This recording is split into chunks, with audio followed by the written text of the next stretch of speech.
I'm done with that. You waste my time, now nigga, run that back. Tried to play me, but you ain't run my stats. Got my new bae, now they can run with that. Run with that. Hey, what's up, y'all? It's your girl DJ Miss Milan, representing Queens, aka the Vibemother, baby.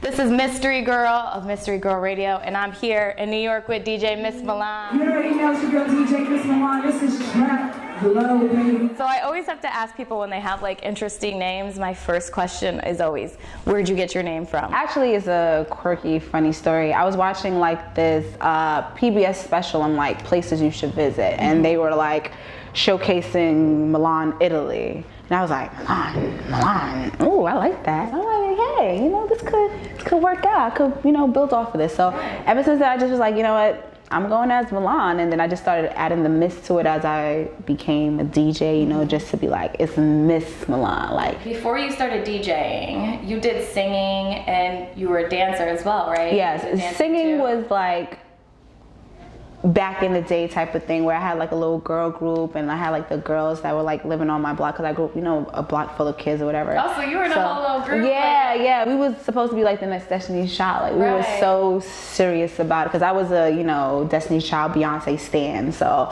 I was in the backyard practicing, especially summertime, no school, was in the backyard every day, because my backyard is like a little deck in a sense. So we pretend it was a stage or whatever. So we would be practicing every day. We would have performances.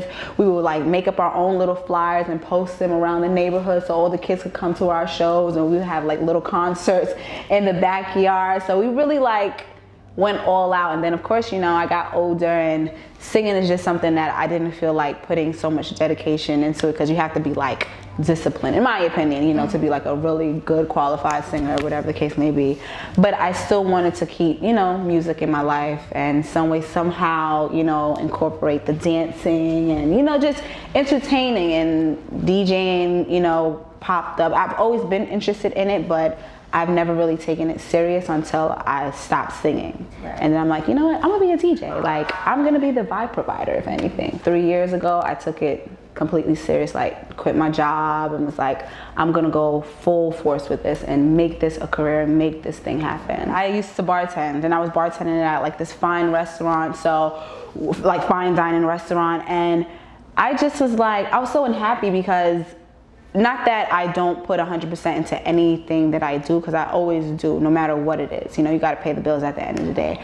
But I just was like, I'm helping somebody else make their dreams a reality, and I can be taking the same amount of time and investing it into my own reality, in a sense. So I was just like, I'm just gonna quit, and I'm just gonna make it happen, and I have not looked back since. With my, you know, bartending money, I went and I bought equipment, you know, from a pawn shop that was up the street from my house, and I was in the house practicing every day, like every single day. I had my laptop, I had my turntables. I'm like, if I'm gonna be a DJ, I have to practice, and I have to be good. And I was creating my crates and learning music and learning different techniques and just learning everything. And, you know, over time I got, you know, better and stuff. And then, you know, you had to go through the DJing blues, or the entrepreneur blues, as I would say, for anybody that is in business for themselves. You know, you have your up days, you have your down days, because you're still trying to find your footing in what it is that you're doing. It's a very tough experience, because you don't know when your next dollar is gonna come in. It's not like your 9 to 5 where, okay, I know I'm gonna get a check every Friday or Thursday when that direct deposit hit. You know what I'm saying? Like, that security. You don't have that security blanket. So you really have to push yourself to new levels to achieve what it is that you truly, really want in life, whatever it is, you know what I mean? And you do have your days where you're like, damn, I'm broke, I'm hungry, like, well, what am I gonna do for money? And I've even had times where I'm like, damn, should I just go get a bartending job real quick? Should I just, you know, go get a job, period, you know? And that self-doubt tends to come about because you're not seeing what you want to see right now, you know. But if you really want something out of life, you have to trust the process. Like, nothing that you truly want is ever going to be given to you just like that, because if it is, you're not going to appreciate it and you'll lose it even faster. So you go through those ups and downs, but you have to always remember the silver lining at the end. You know, it's going to happen if you want it to happen. Keep your heart, 3 steps. Keep your heart, hey, keep your heart, 3 steps. Literally, like how Issa be in the mirror talking to da-da-da. Right. I'm literally like that, like, yo, you got it. I'm literally my pep talk, like my motivation in a sense. Also, sometimes could be my worst critic, you know, as anyone who is an entrepreneur and a creative, we're our worst critics at the end of the day. But, you know, I'm still my biggest motivator in a sense, like, yo, you got this. Like, the self-doubt is gonna happen, those thoughts are gonna happen. You just really have to be very strong in your mind, you know, be very strong and have a lot of willpower and a lot of discipline. Like, if you know you were gonna get up for your 9 to 5, 7 o'clock in the morning to make it to work for 9, you should be doing the same thing for your dreams. Like, it should be no different. So that's how I handle it now. Like, you want this or not? You grew up in Queens, New York? I actually was born in Brooklyn, and then I moved to Queens when I was like 1-2 years old, and I living with my grandparents. I grew up, you know, with my grandparents, and just the love and the support as far as, you know, taking care of me and feeding me and clothing me and putting me in the best schools in a sense, you know. So I had a pretty decent, good life that helped ground me to this day. So. And were your grandparents supportive of, and your family supportive of your decision to be like, you know what, I want to do the DJing thing for you? Hell no, they Caribbean. They Caribbean. They like, what? Be a doctor, you know, be a nurse. Like, no, they were not with the shits at all, because, you know, it's a thing of, and I had to understand, it's not them not being supportive. They just want the best for me to make sure that I'm okay without any type of indication that I'm not going to be okay at the end of the day. You know what I'm saying? And I feel like that's what the jobs, as far as like, you know, doctors, nurses and stuff like that, that's like a security job. Having a job is a security, and doing the music thing is not really looked at as a job in that culture, in my opinion. You know, but we listen to the music all the time. We're dancing, we're having fun, you know. It had to come from somewhere, you know what I mean? So over time, I just had to prove, not only to them, but to myself, that I can do it and I am capable of, you know, following my dream. And it's not up to me to change their perception of what it is that I'm doing, because I know who I am and I know what I'm doing. Right. So me working and doing, you know, doing my thing, they're now seeing it. They're like, oh yeah, she has to go to Atlanta, she has to go to LA now, she has to, like, now my grandmother, she be bragging about me now. I was gonna say, did they eventually come around? Of course, yes. Once they seen the work and they realized, like, okay, she's serious. Like, she didn't just quit her job just to be a bum at home. Like, she's really going out. How did you get introduced into DJing? I actually was like around it. You know, even in my family, we had like a few DJs already, you know, which is crazy, because growing up, I didn't realize what it was that they were doing. You know, I just seen people with, you know, a lot of crates and vinyls and 45s and stuff, because that's when, you know, it's before technology hit type thing. So yeah, I was literally growing up around it. Like, you know, I had record players in my house and stuff like that. And even like the regular record player, I would never forget, I took my mom's, it was some Michael Jackson album, and I remember taking the vinyl out of it and literally like putting it on the record player and just attempting to scratch on the record player, like, what is this? How do you, and like trying to like, but I'm not even realizing what I'm doing, but I'm doing something, you know what I mean? And then after a while, when I really wanted to take it serious, I remember I just was like, I went on Facebook and I just asked people like, hey, is there anyone willing to teach me how to DJ? Like, I'm willing to pay for lessons. Like, I want to know. Took it to Facebook. Yeah, I was not playing. I was not playing. And then somebody had hit me up and was like, hey, I have this guy. His name is M.I., who happens to be my mentor as well. He was like, you should link up with him. He's a really good teacher, this, that, and the third. I ended up paying like $100 a week, like during the summer, just every week, and being dedicated there at the studio, like every day. I just didn't stop from there. And he told me, which was, you know, interesting enough, he was like, listen, I'm not here for the money. I don't want you to waste my time, neither do I want to waste your time. I'm gonna let you know right now from this very first time if you have it or not, because I could tell if you have that You know what I'm saying? Because people say, yeah, I want it, and they really don't, you know? So he's like, I want to really see it. And I guess, you know, I'm here now, so. Your first DJ gig ever. What was it? Where was it? Did it go awful? Did it go great? Honestly, my very first DJ gig, because I was doing like, you know, the baby showers and the birthday parties and stuff. That's what every DJ tends to do in, you know, upcoming years, just to get your practice. And those are the practice that you know, you should do or whatever. But I remember I officially got booked at a strip club in Queens. I think it was it Starlet's? It was Starlet. It was my very, very first like booking ever. And my homeboy, who was, you know, a resident DJ there, he was like, yo, I'm gonna put you on. I'm gonna make it like a ladies' night. I'm gonna have you and another female DJ come on set. But I want you to like, this is your night. I want you to like really, really, you know, take it, like make it your night. Literally up to the moments where I had to get on, my hands were sweating so much. Like I literally could like wipe sweat off my hands. I was so nervous because first impressions are everything. I went up there and I just took a deep breath. And at the time I wasn't even on a mic like that because I was like petrified to even talk on a mic. And I just, you know, I just started playing, and then he handed me the mic, like forced it in my hand, like, and I was like, oh. I was like, hey, it's DJ Miss Milan, shout out to everybody here. You know, I didn't really have like my mic game on point, you know. And I ended up doing good because the girls was dancing, the money was flying, and at the end of the night, he's not a, you know, type of person that would tell me I was doing good if I was doing bad. He was like, yo.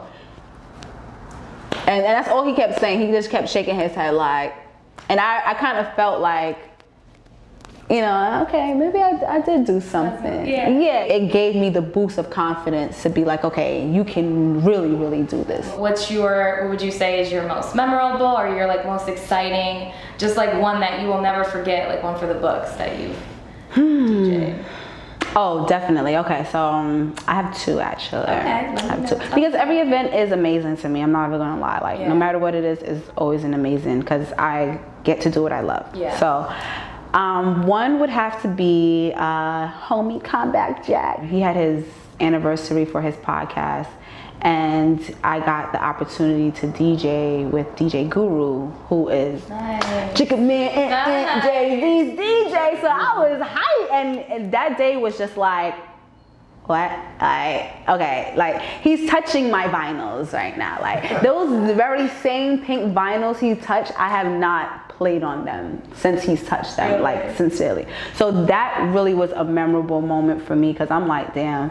Because you know, like I said, I'm a Beyonce stan. I love Jay-Z, you know, and I'm just like, to be in the presence of somebody that's, you know, around them. And he like was so humble and so dope and was willing to like, even while we was like, you know, during the event was teaching me scratching techniques. Like, yo, you gotta, I was like, what, Guru? Okay. Like, you know what I'm saying? Like, I really, really enjoyed that. The other one would have to be, it wasn't like a party, but I got my, you know, cute little TV appearance, you know, when I did Uncommon Sense. I did 2 episodes of that. Tonight's soundtrack is provided by DJ Miss Milan.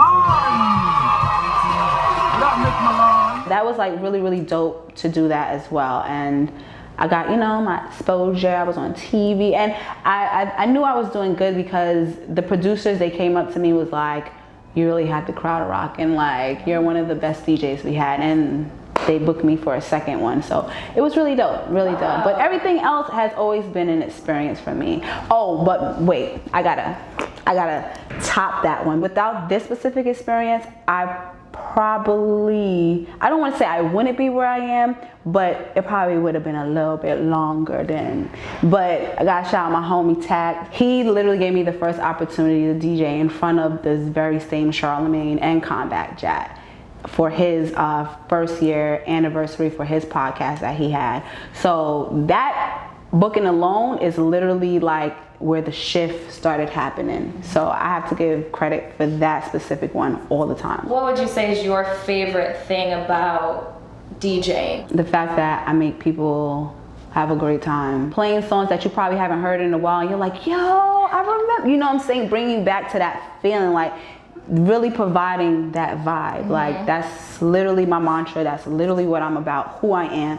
And if people come to my events and they're having a good time and they're dancing and they're forgetting about their worries, their stress, their troubles, and just in the moment living right now and having a great time, I'm all about it. Do you typically stick to hip hop or do you switch it up sometimes? I switch it up. I play everything. I've never wanted to be one of the DJs that you kept in a box. Like, oh, you're just a trap DJ, you're just a hip hop DJ. No, I play everything. House, EDM, freaking Spanish music. I'm Bajan, so you know, soca and reggae and dance hall is all a part of my life. So all of that, like I play literally everything. There's not one genre I'm gonna be like, oh no, because if I had to be booked for a bar mitzvah, what you think I gotta play? You know what I'm saying? Like, or even I remember somebody, I had a wedding, and the groomsman, I believe he was like part German, and his family wanted to hear some German music. I'm like, I got you. Yo, you were ready for it? We gonna be dancing to some German music tonight, like.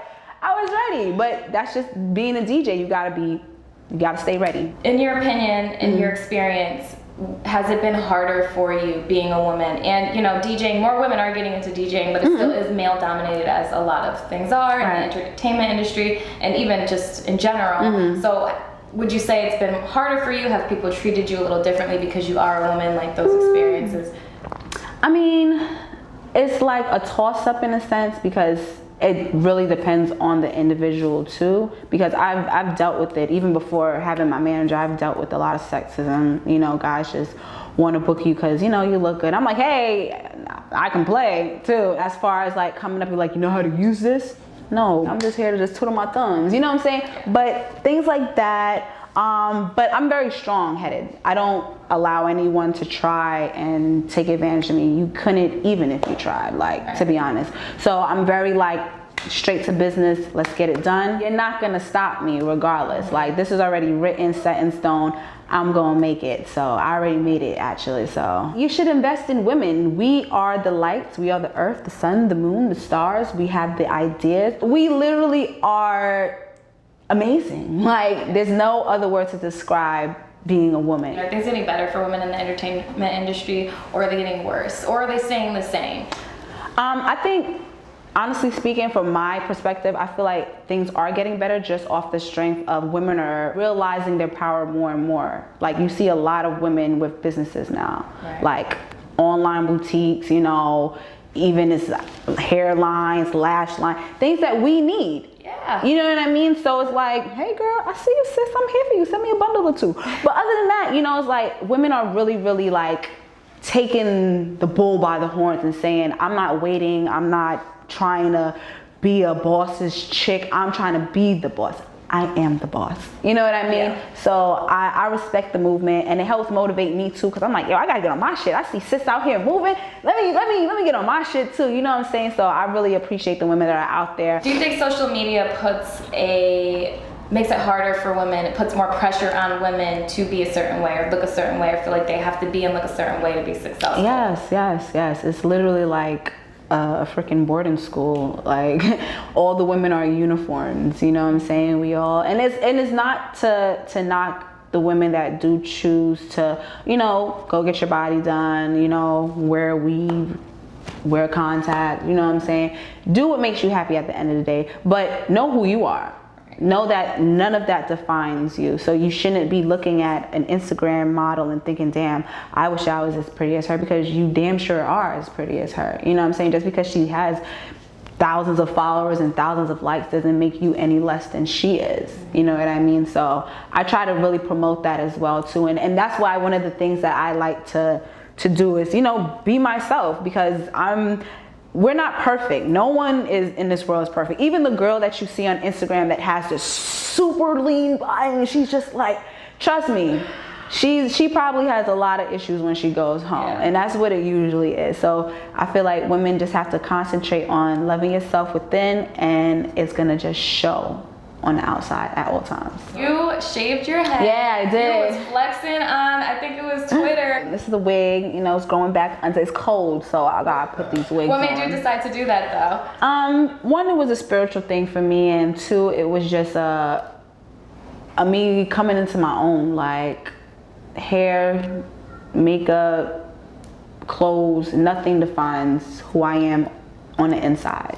It's about my heart and the character that I have within me. You gotta love yourself all around. Where do you see like DJ Miss Milan being in the future? Man, I'm gonna be international superstar. Like all around the world. I'm definitely going to be branding myself even more. I want more TV, acting, endorsements. I want all of it. Like, I want it all, man. I'm not, like Kanye said, do everything you can in this lifetime, and that's what I plan to do. So mogul status is, it's not far. It feels like I belong. Like, this is what all the tears, blood, sweat, all of the endless sleepless nights of practicing and making mixes and trying to build your brand and going through the broke days where you broke for a few and then you come back up. It's, everything is just, it makes it all worth it. Like, okay, this is what it's about. Hey, what's up, y'all? It's your girl DJ Miss Milan, Mr. Girl Radio. I'm Mr. Radio.